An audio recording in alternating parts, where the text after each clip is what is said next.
Nuestras cifras de la tabla 2,2 indican que, lejos de haber tenido un efecto beneficioso sobre las empresas y sus accionistas, la inflación ha resultado ser bastante perjudicial. Las cifras más llamativas de nuestra tabla son las correspondientes al crecimiento del endeudamiento empresarial entre 1950 y 1969.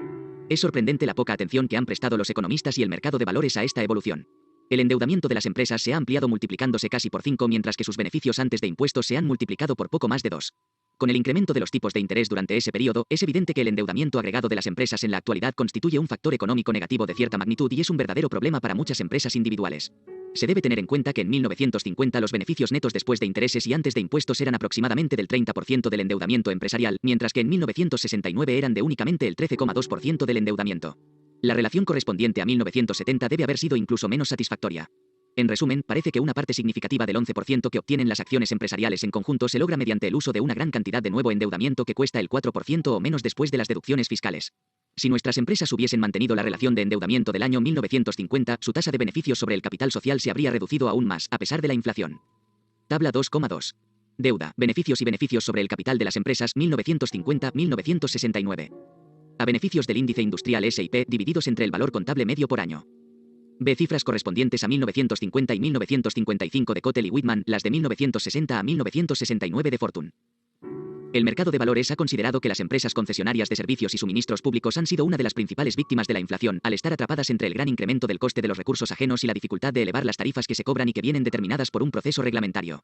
Sin embargo, este puede ser el momento de indicar que el propio hecho de que los costes unitarios de la electricidad, el gas y los servicios telefónicos hayan crecido mucho menos que el índice de precios al consumo general ha hecho que estas empresas se encuentren en una sólida posición estratégica para el futuro. 6.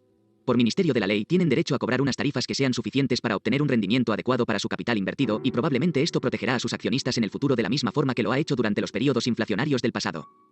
Todo lo anterior nos devuelve a nuestra conclusión de que el inversor no tiene ningún criterio sólido para esperar una rentabilidad superior a la media de, digamos, el 8% en una cartera de acciones de tipo DJIA adquirida al nivel de precios de finales de 1971.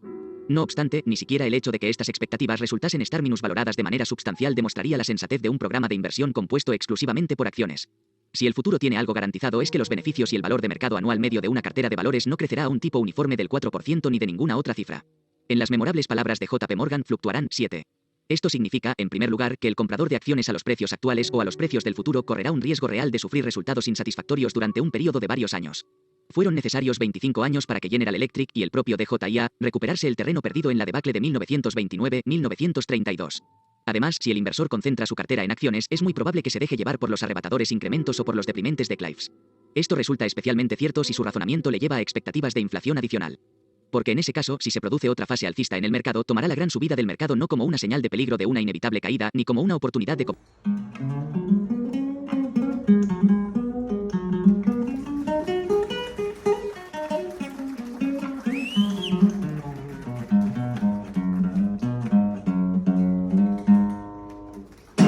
sus cuantiosos beneficios, sino como una reivindicación de las hipótesis de inflación y como un motivo para seguir comprando acciones por elevado que sea el nivel del mercado o por bajo que sea el rendimiento en forma de dividendo. Ese es el camino hacia el crujir y rechinar de dientes. Alternativas a las acciones como cobertura frente a la inflación. La política ordinaria de las personas de todo el mundo que desconfían de su divisa ha sido comprar y conservar oro. Esta actividad ha sido ilegal para los ciudadanos de Estados Unidos desde 1935, por fortuna para ellos. En los últimos 35 años el precio del oro en el mercado abierto ha pasado de $35 por onza a $48 por onza a principios de 1972, un incremento de únicamente el 35%. Sin embargo, durante todo este tiempo, el tenedor de oro no ha recibido ningún tipo de renta por su capital y, al contrario, ha sufrido ciertos gastos anuales por el almacenamiento. Evidentemente, habría conseguido mucho mejores resultados con su dinero si lo hubiese depositado a plazo en un banco, a pesar del incremento del nivel general de precios. La prácticamente absoluta inutilidad del oro para proteger frente a una pérdida del poder de compra del dinero debe arrojar serias dudas frente a la capacidad del inversor ordinario para protegerse frente a la inflación colocando su dinero en cosas. 8. Hay unas cuantas categorías de objetos valiosos que han experimentado llamativos incrementos de valor de mercado a lo largo de los años, como los diamantes, los cuadros de maestros de la pintura, las primeras ediciones de libros, los sellos y monedas de colección, etc.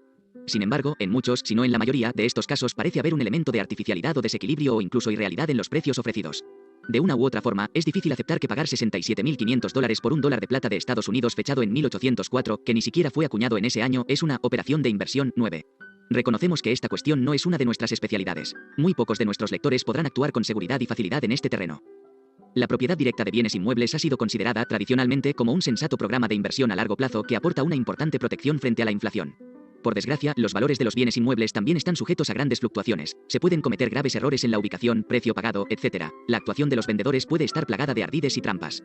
Por último, la diversificación no resulta viable para el inversor que cuenta con medios moderados, salvo que se recurra a diversos tipos de participaciones con otros y con los riesgos especiales que conllevan las nuevas salidas al mercado, que no son muy diferentes de la situación que se da en el mercado de valores. Tampoco esta es nuestra especialidad. Lo único que podemos decir al inversor es que se asegure de que realmente es lo que le interesa antes de lanzarse a ello. Conclusión. Naturalmente, volvemos a ratificarnos en la política recomendada en nuestro capítulo anterior. Por el mero hecho de la existencia de incertidumbres en el futuro, el inversor no puede permitirse el lujo de colocar todos sus fondos en una única cesta, ni en la cesta de las obligaciones, a pesar de los rendimientos excepcionalmente elevados que las obligaciones han ofrecido recientemente, ni en la cesta de valores, a pesar de la perspectiva de inflación sostenida. Cuanto más dependa el inversor de su cartera y de la renta que obtenga de ella, más necesario le resultará protegerse de lo imprevisto y de lo desconcertante en esa etapa de su vida. Es axiomático que el inversor conservador debería tratar de minimizar sus riesgos. Tenemos la convicción de que los riesgos que entraña la compra de, por ejemplo, una obligación de una compañía telefónica con una rentabilidad cercana al 7,5% son muy inferiores a los de comprar DJIA a 900 o cualquier índice de valores equivalente al mencionado.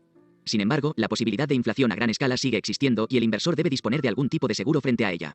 No hay ninguna certeza de que el elemento compuesto por valores de una cartera de inversión vaya a proteger adecuadamente frente a tal inflación, pero debería aportar más protección que el elemento de obligaciones. Esto es lo que decíamos sobre la cuestión en nuestra edición de 1965, página 97, y hoy volveríamos a escribir lo mismo. Al lector debe resultarle evidente que no sentimos entusiasmo por las acciones a estos niveles de DJIA a 892. Por motivos que ya se han mencionado, tenemos la impresión de que el inversor defensivo no se puede permitir el lujo de prescindir de una parte substancial de acciones ordinarias en su cartera, aunque las consideremos únicamente como un mal menor. El mayor serían los riesgos que acarrea una cartera compuesta exclusivamente por obligaciones. Comentario al capítulo 2. Los estadounidenses cada vez son más fuertes. Hace 20 años hacían falta 2 personas para transportar alimentos por valor de $10. Hoy en día basta con un crío de 5 años. Jenny Youngman. ¿Inflación? ¿A quién le importa la inflación? Después de todo, el crecimiento anual del coste de los bienes y servicios registró un promedio de menos del 2,2% entre 1997 y 2002 y los economistas creen que hasta ese tipo mínimo puede estar sobrevalorado. 1. Piense, por ejemplo, en cómo se han desplomado los precios de los ordenadores y la electrónica de consumo y cómo ha mejorado la calidad de muchos productos, lo que significa que los consumidores están obteniendo un mejor valor por su dinero. En los últimos años es probable que el verdadero tipo de inflación en Estados Unidos haya rondado el 1% anual, un incremento tan infinitesimal que muchos expertos han proclamado que la inflación ha muerto. Hola, buen día. Primero que nada, gracias por estar viendo este video, por tu tiempo, esta video presentación. Mi nombre es Isaac Vadillo, asesor financiero con 10 años de carrera bancaria. Actualmente me especializo en el área de divisas, tipo de cambio, ofreciendo lo que son estrategias, herramientas y servicios para optimizar esos ejercicios, esas operaciones. ¿Cómo? Con posturas, órdenes en mercado, un sistema que se queda trabajando 5 días de la semana, los 24 horas que el mercado está activo. Análisis técnico, básicamente la verificación de gráfico para sacar tendencias, soportes y resistencias, ver probabilidades y pronósticos. Y administración de riesgos para administrar lo que es a un lapso de tiempo, proteger la tesorería de la empresa por la volatilidad de precios. Mi nombre es Isaac Vadillo, gracias por mirar este video. Saludos.